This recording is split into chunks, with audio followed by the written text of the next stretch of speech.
Welcome back to the International Wealth Builders Radio Talk Show. This is Michelle Estelle, your host. I am the mortgage coach, and welcome to segment 2.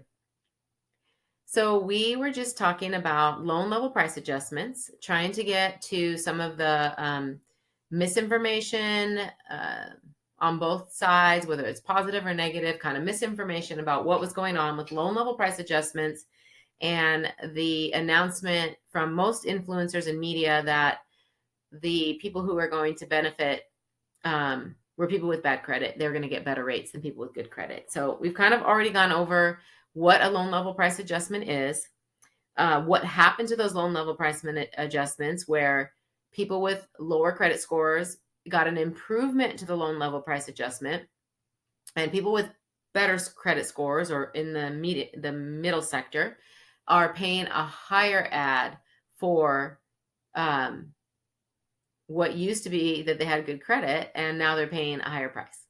So when I finished the segment, I was saying that are the middle sector subsidizing for the lower sector? Yes. Those lenders or media or whoever that tried to tell us that they aren't, that's not true. However, the way it was explained, I would say, was not quite accurate. So just to recap, loan level price adjustments have always existed. They've changed in the past. This time when they changed on this grid, and if you look at a heat map, basically people with lower scores and a lower down payment got a break. Their loan level price adjustments decreased. They're not getting a credit. They just got an adjustment in a downward way. So I used easy math before. I'll use even easier math. If the loan level price adjustment was a 3% ad before, now it's only 1.5%. They're not getting a 1.5% credit, but they are getting a better ad by nearly 1.5 points. So, or more, actually. It was actually 1.875. So, and our borrowers who are what we would call the middle sector, which I consider like a 680 credit score and maybe 5% or more down, maybe up to a 720 credit score with 5% or more down. They got an ad, a bump to their loan level price adjustment for no apparent reason. They didn't become more risky that I know of.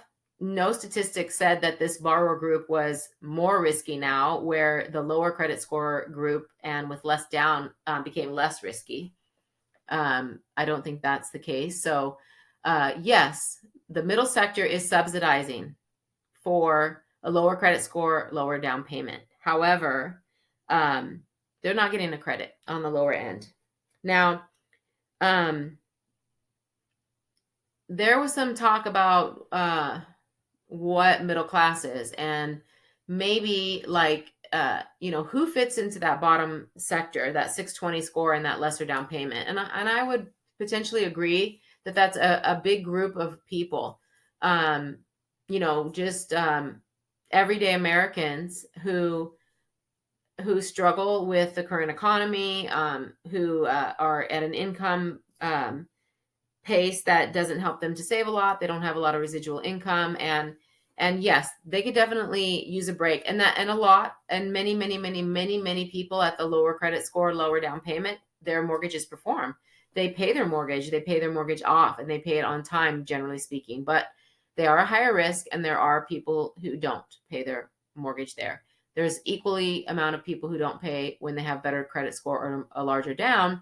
However, that risk was evaluated based on the ability to pay, which is statistically.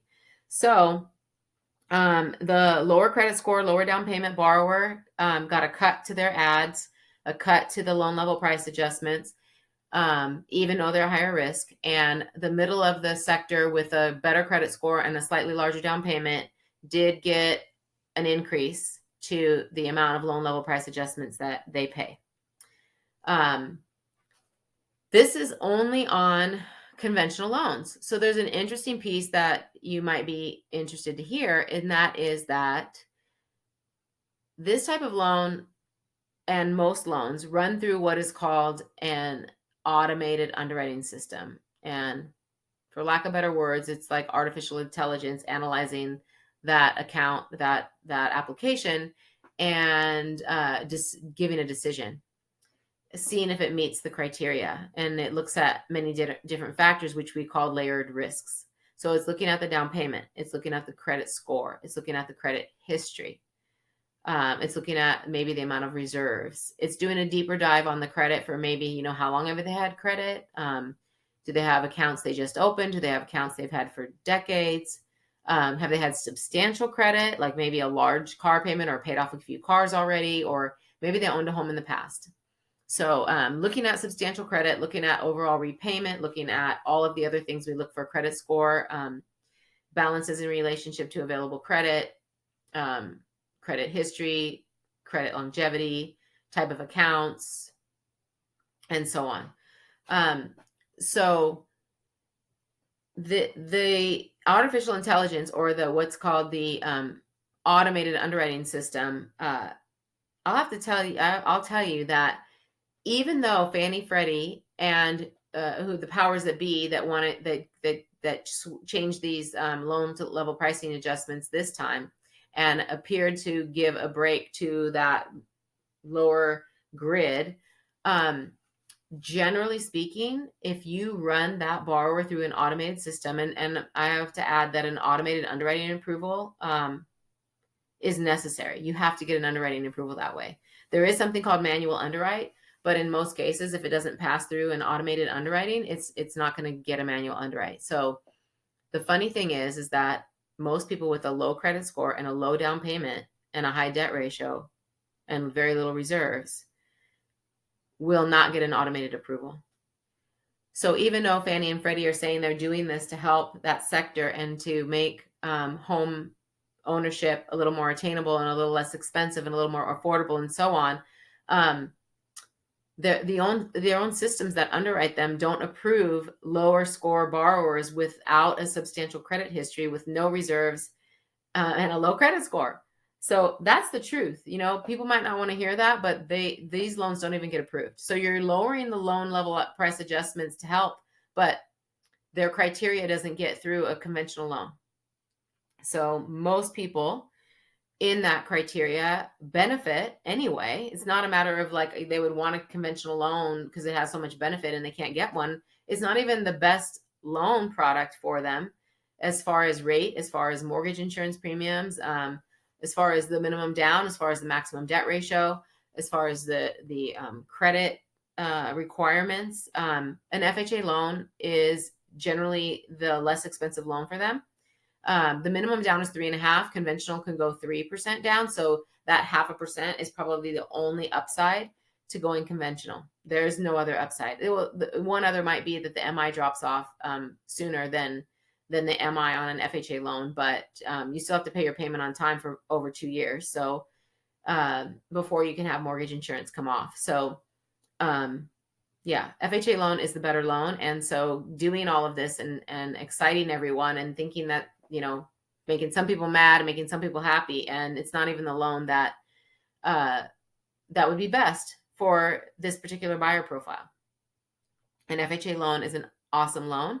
It serves its purpose. It does its job. And changing things on the conventional loan, I don't even think were helpful in the way that they wanted us to think that it was. Loan level price adjustments for the people who are on the higher sector. Let's say you have more than 30% down and you've got almost an 800 credit score. Those buyers weren't affected. For the most part, there was no adjustments to that upper left corner of the grid, of the heat map.